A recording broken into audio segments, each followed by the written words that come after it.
Minsan ba, sinabi mo na, okay lang ba ako kahit hindi naman talaga? Minsan, masaya tayo sa harap ng ibang tao, pero sa loob natin, pagod, galit, takot, o malungkot na pala tayo. Katulad ng kwento na it's okay not to be okay, may mga taong hirap ipakita ang tunay nilang nararamdaman.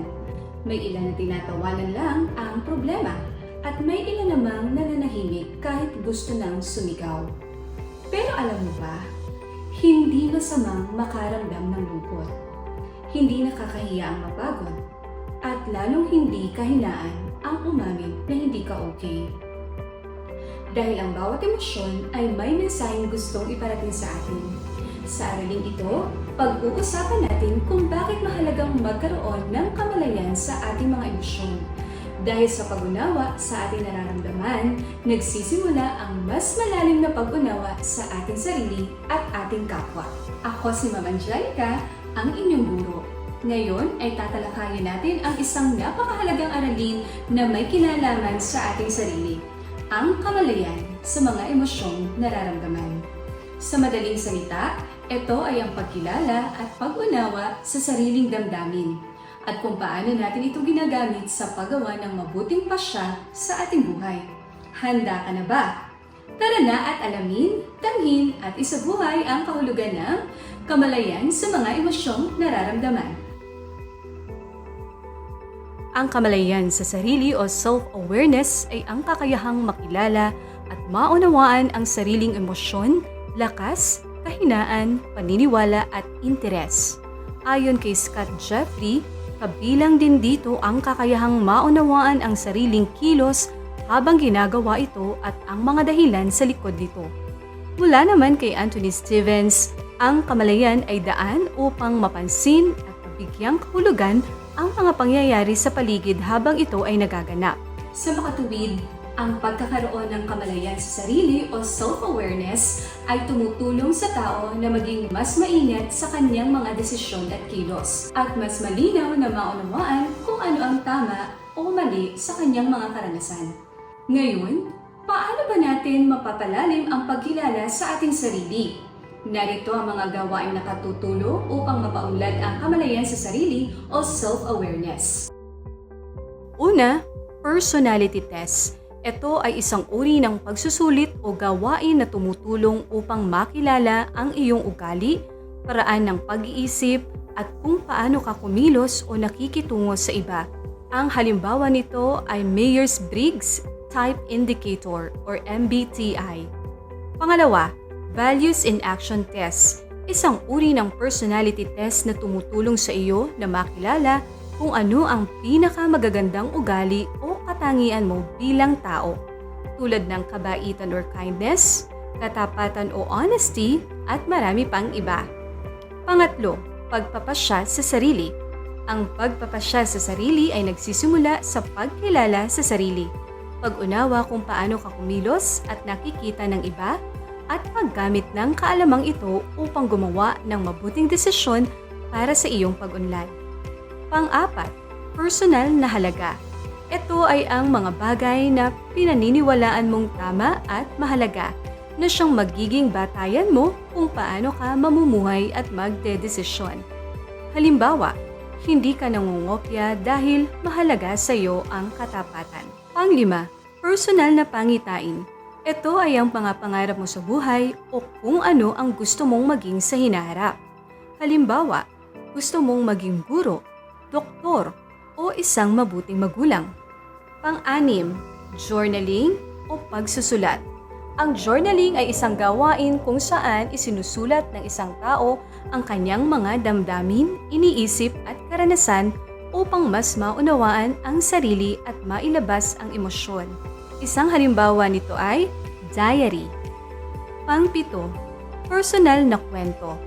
Ito ay ang kwento ng iyong buhay, mga nararanasan mo, mabuti man o masama, at ang pag-unawa kung paano nito hinubog ang iyong pagkatao.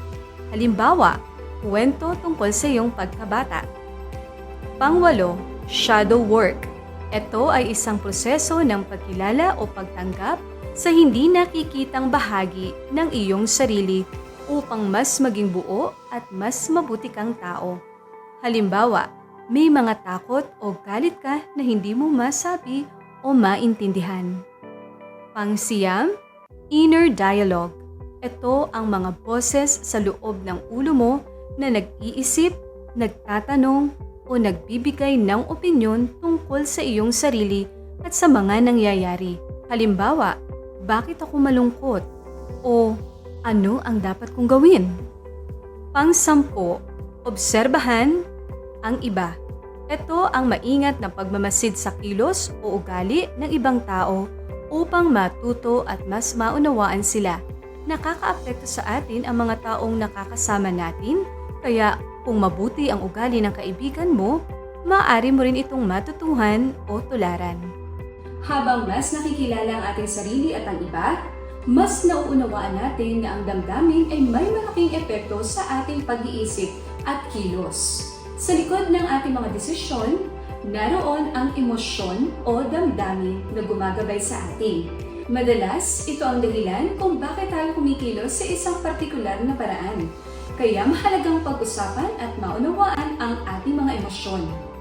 Ang emosyon ay ang mga damdamin o reaksyon na ating nararanasan araw-araw. May positibong emosyon tulad ng saya, pagmamahal o tuwa. May negatibong emosyon tulad ng galit, takot o lungkot. Ang mahalaga ay maunawaan natin ang ating emosyon at hindi tayo maging alipin nito. Kapag tayo ay galit, hindi dapat agad sumigaw o manakit. Kapag tayo ay masaya, mas nagiging bukas tayo sa ating kapwa.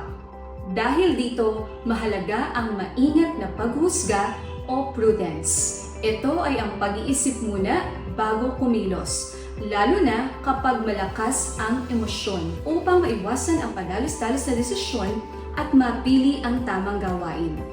Ngunit hindi lamang sariling emosyon ang dapat nating maunawaan. Sa pakikipag-ugnayan natin sa iba, mahalaga ring matutuhan kung paano natin nauunawaan ang damdamin ng ating kapwa. Dito pumapasok ang isang mahalagang kakayahan, ang empathy. Ang empathy ay ang kakayahang makaramdam at makaunawa sa damdamin ng iba. Kapag may empathy tayo, hindi lang sarili natin ang ating iniintindi, kundi iniisip at nararamdaman din natin ang pinagdaraanan ng iba. Halimbawa, kapag ang kaklase mo ay tahimik o malungkot, hindi mo agad huhusgahan. Sa halip, magtatanong ka, "Kumusta ka? May maitutulong ba ako?" Sa ganitong paraan, nagkakaroon tayo ng mas malalim na koneksyon sa ating kapwa. Ngunit ang empathy ay hindi lang basta damdamin.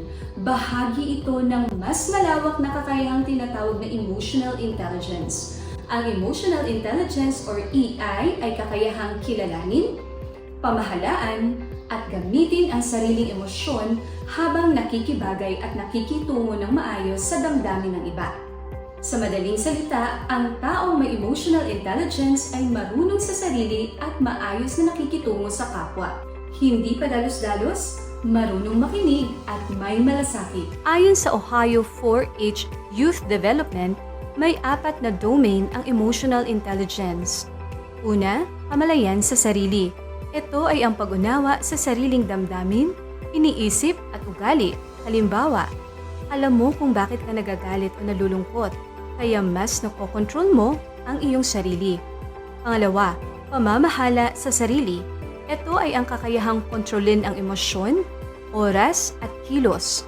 Halimbawa, kahit nagalit ka, marunong ka pa rin kumalma at mag-isip bago kumilos. Pangatlo, kamalayan sa lipunan. Ito ay ang pag-unawa sa ibang tao at sa sitwasyon ng lipunan. Halimbawa, naiintindihan mo ang pinagdadaanan ng iba kaya nagiging maunawain ka. Pang-4, pamamahala sa relasyon. Ito ay ang kakayahang panatilihin ang magandang pakikitungo sa ibang tao sa pamamagitan ng respeto, maayos na komunikasyon at pag-unawa.